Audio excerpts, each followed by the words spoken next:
Well, that's the sound that signifies it's the close of trading, and it's time to take a look at the markets for today and how the various stocks have performed this week.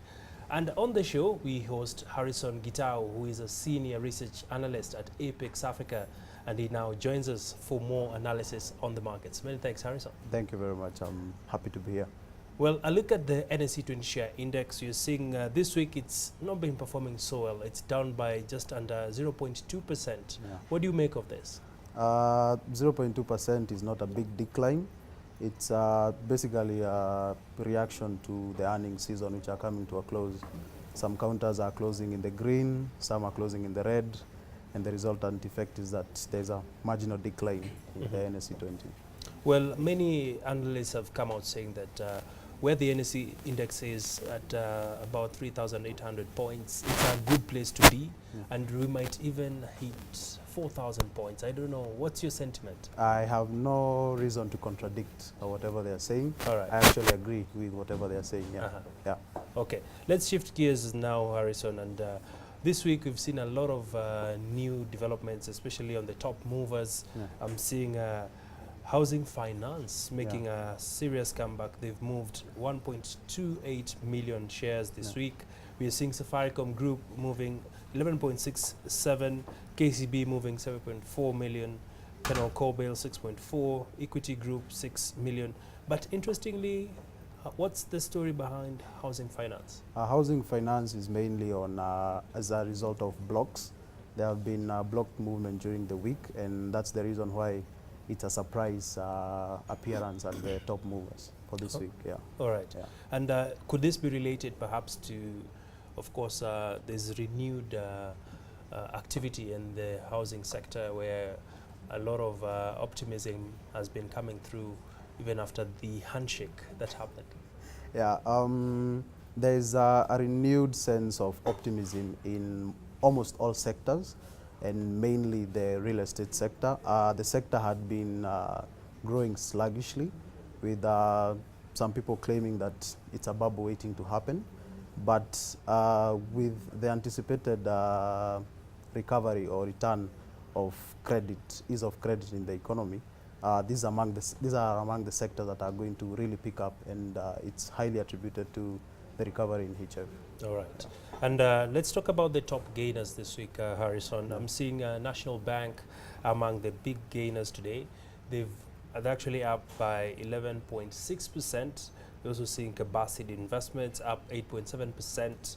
Housing Finance, once again, up 8.37%. BAT up 8.19%. Stanley Fahari also doing well, up 8.1%.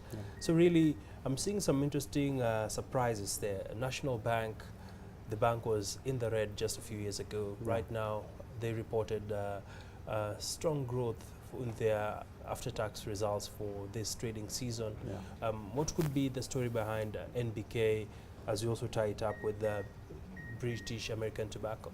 For NBK, it's a reaction. The significant price improvement has been observed today. They announced their results, where they recorded a 400% plus increase in net earnings, which was mainly attributed to a decline in loan loss provision. So that significant increase was expected to be reflected in the market, and that's the reason why we can see it as among it's actually the top gainer for this week. There's also talk, sorry to interject, Harrison, there's also talk that government is looking to pump in some money to recapitalize the bank, and that is Treasury to be precise. How will this play out in the banking sector, knowing very well we've also been witnessing the rate cap, which we did see CBR being revised? For the injection from NSSF and Treasury, it's mainly to do with they're injecting it as form of tier 2 capital, which is basically debt. So whatever they're trying to do is they're trying to actually meet the statutory reserves. There are some statutory reserve ratios which they have been historically below what is required by law. So that one has really affected them and has really played against them in the market. Matters to do with rate cap. Yes, the IMF is really on the neck of the government, and they are really pushing for either either a review or a repeal of the rate cap. And given that, I think the government is really going to drum up support for the review or the repeal, and which we could see this happening towards the second half of this year.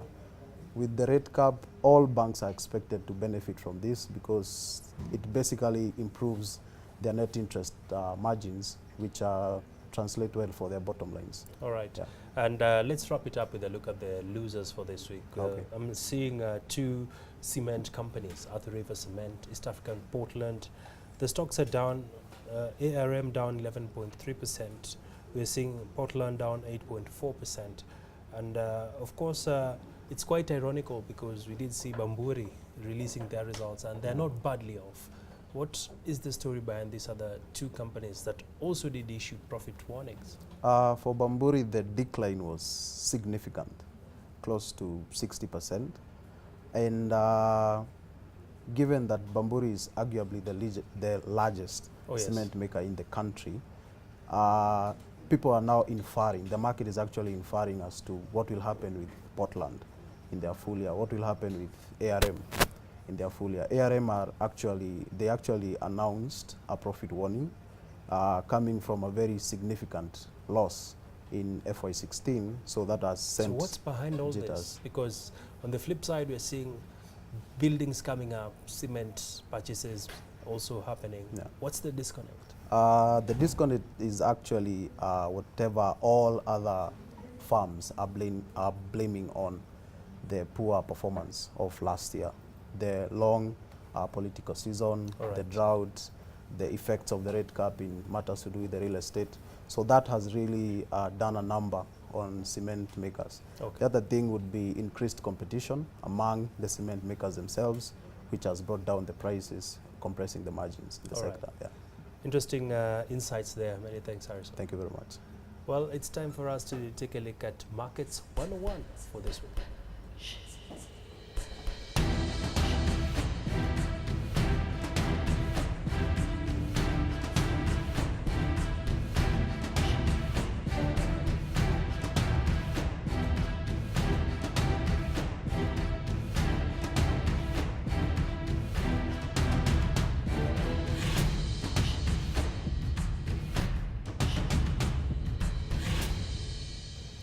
Well, let's take a look at my favorite segment, and that is the question from the street.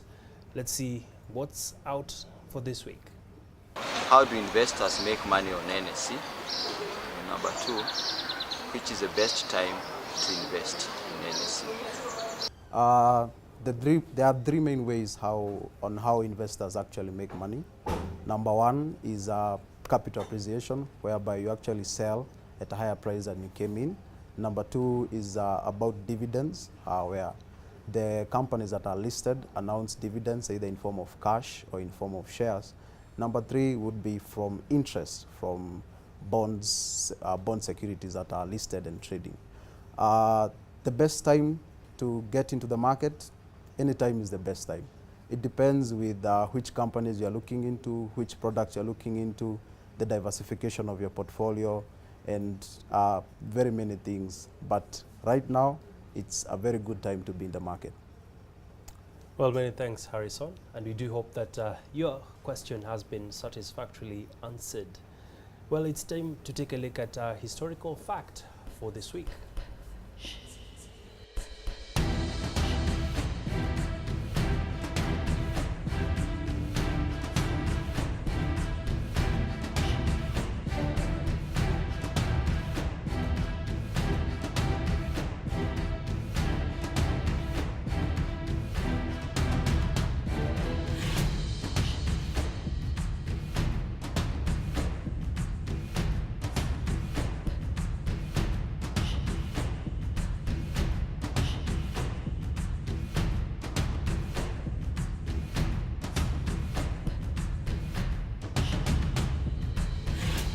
Time is up, and that's where we want to wrap it up for this week. We do hope that you've learned a lot from the conversations.